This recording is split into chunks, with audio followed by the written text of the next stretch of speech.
بسم اللہ الرحمن الرحیم۔ السلام علیکم۔ ایک یہودی کو آپ صلی اللہ علیہ وسلم سے چند دینار قرض واپس لینا تھا۔ ایک دن آپ صلی اللہ علیہ وسلم جا رہے تھے کہ وہ یہودی آپ صلی اللہ علیہ وسلم کے پاس آیا اور اس نے کہا، جب تک آپ میرا قرض نہیں دیں گے میں آپ کو یہاں سے جانے نہیں دوں گا۔ آپ صلی اللہ علیہ وسلم نے فرمایا، اس وقت تمہارا قرض دینے کے لیے میرے پاس کچھ نہیں ہے۔ یہودی نے کہا، جب تک آپ میرا قرض واپس نہیں دیں گے میں بھی آپ کو یہاں سے جانے نہیں دوں گا۔ آپ صلی اللہ علیہ وسلم نے فرمایا، یہ بات ہے تو میں تیرے ساتھ یہیں بیٹھ جاتا ہوں۔ یہ کہہ کر آپ اس کے ساتھ بیٹھ گئے۔ جیسے جیسے وقت گزرتا گیا آپ کے صحابہ وہاں جمع ہوتے گئے۔ جب انہوں نے یہودی کی یہ بدتمیزی دیکھی تو انہوں نے اس کو سزا دینے کا ارادہ کیا۔ آپ صلی اللہ علیہ وسلم نے صحابہ کو روک دیا اور فرمایا، تم لوگ دور چلے جاؤ۔ صحابہ نے آپ صلی اللہ علیہ وسلم کا حکم مانا اور دور چلے گئے۔ سورج لمحہ بہ لمحہ گرم ہو رہا تھا اور اس کی تپش سے آپ کو اذیت پہنچ رہی تھی، یہاں تک کہ آپ کے چہرہ مبارک سے پسینہ بہنے لگا۔ اس کے باوجود آپ نے کسی قسم کے غصے کا اظہار نہ کیا اور کوئی سخت جملہ نہ کہا۔ آپ سارا دن وہیں بیٹھے رہے اور ظہر، عصر، مغرب اور عشاء کی نمازیں وہیں پڑھیں۔ پھر رات چھا گئی، آپ نے رات بھی وہیں بسر کی اور فجر کی نماز بھی وہیں پڑھی۔ صحابہ یہودی کو ڈرانے لگے۔ آپ صلی اللہ علیہ وسلم نے فرمایا، تم اس کے ساتھ کیسا سلوک کر رہے ہو؟ صحابہ نے کہا، یا رسول اللہ صلی اللہ علیہ وسلم، اس کی اتنی ہمت کہ آپ کو یہاں روک کے رکھے۔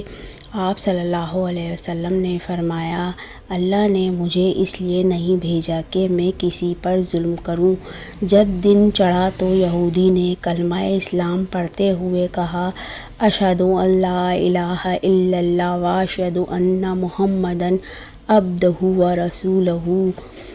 میں اپنی دولت کا ایک حصہ راہ خدا میں دیتا ہوں۔ میں نے آپ کو اس لیے نہیں روکا تھا کہ میں آپ کی توہین کروں، بلکہ میں آپ کے صبر کو آزمانا چاہتا تھا، کیونکہ تورات میں نے آپ کی یہ صفت پڑھی ہے، محمد صلی اللہ علیہ وسلم بن عبداللہ مکے میں پیدا ہوگا اور طیبہ کی طرف ہجرت کرے گا۔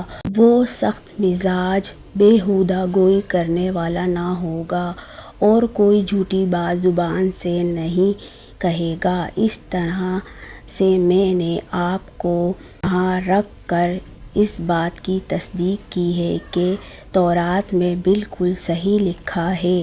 رسول اکرم صلی اللہ علیہ وسلم پہلے خفیہ طور پر لوگوں کو اسلام کی دعوت دیتے تھے، پھر اللہ تعالیٰ نے آپ صلی اللہ علیہ وسلم کو حکم دیا کہ آپ کھل کر اللہ تعالیٰ کا پیغام پہنچائیں اور لوگوں کو خدا کی طرف دعوت دیں۔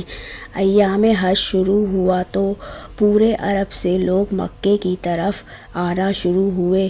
نبی اکرم صلی اللہ علیہ وسلم کوہ صفا پر چڑھے اور آپ نے بلند آواز سے فرمایا، لوگوں میں اللہ کا رسول ہوں، تم اللہ تعالیٰ پر ایمان لے آؤ۔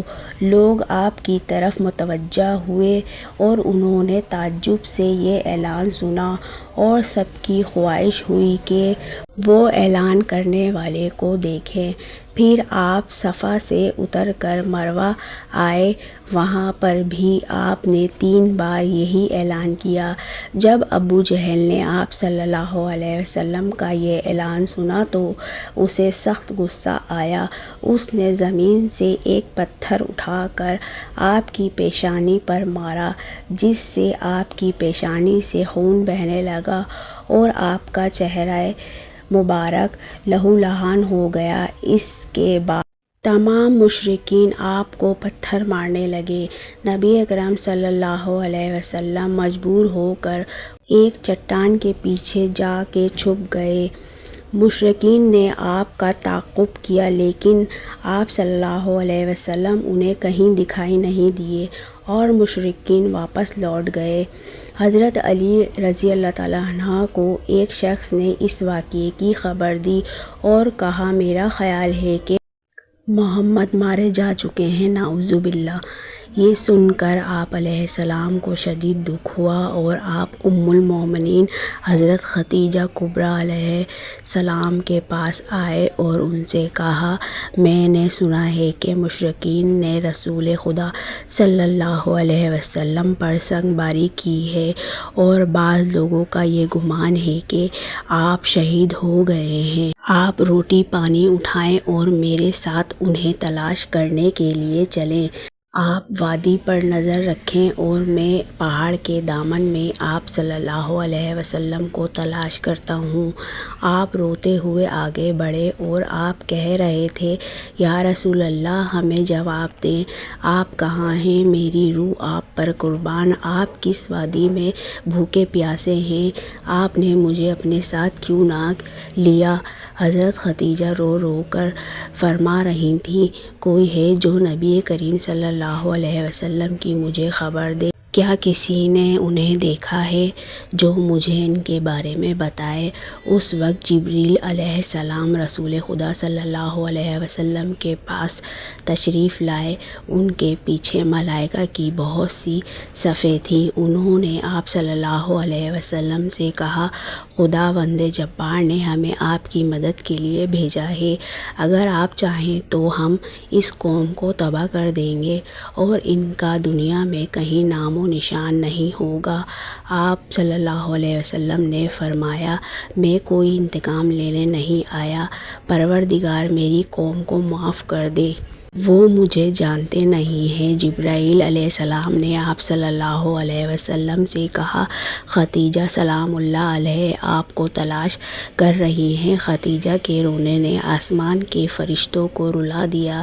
آپ انہیں جواب دیں، خدا کی طرف سے اور ہماری طرف سے انہیں سلام پہنچائیں اور انہیں جنت کی بشارت دیں۔ نبی کریم صلی اللہ علیہ وسلم نے ختیجہ اور علی کو صدا دی اور انہیں اپنے پاس بلایا۔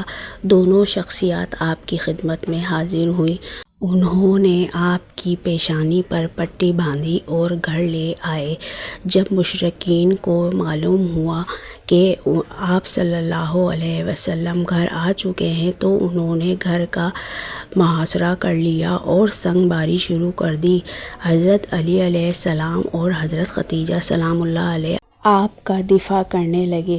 جب سنگ باری میں معمولی سا وقفہ ہوا تو حضرت ختیجہ رضی اللہ تعالیٰ عنہا گھر سے نکلیں اور انہوں نے چیخ کر کہا، فرزندان قریش، کیا تم سے حیا رخصت ہو گئی ہے؟ تم اپنے قبیلے کی معزز اور محترم خاتون کے گھر پر سنگ باری کرنے لگے ہو۔ اگر تمہیں خدا کا خوف نہیں ہے تو دوسرے لوگوں کو اپنے اوپر ہنسنے کا موقع نہ دو اور اپنے لیے ہمیشہ کے لیے ذلت اور بدنامی تو نہ خریدو۔ جب مشرکین نے حضرت ختیجہ کی یہ گفتگو سنی تو ندامت کے مارے ان کے سر جھک گئے اور وہ شرمندہ ہو کر اپنے گھروں کو چلے گئے۔ نبی اکرم صلی اللہ علیہ وسلم نے دعوت اسلام کا آغاز ان واقعات کے ساتھ کیا تھا۔ ان پر کروڑوں سلام ہوں۔ آپ نے لوگوں کو گمراہی اور ضلالت سے بچانے کے لیے قدم قدم پر تکلیفیں اٹھائیں اور صدمے برداشت کیے۔ سبحان اللہ۔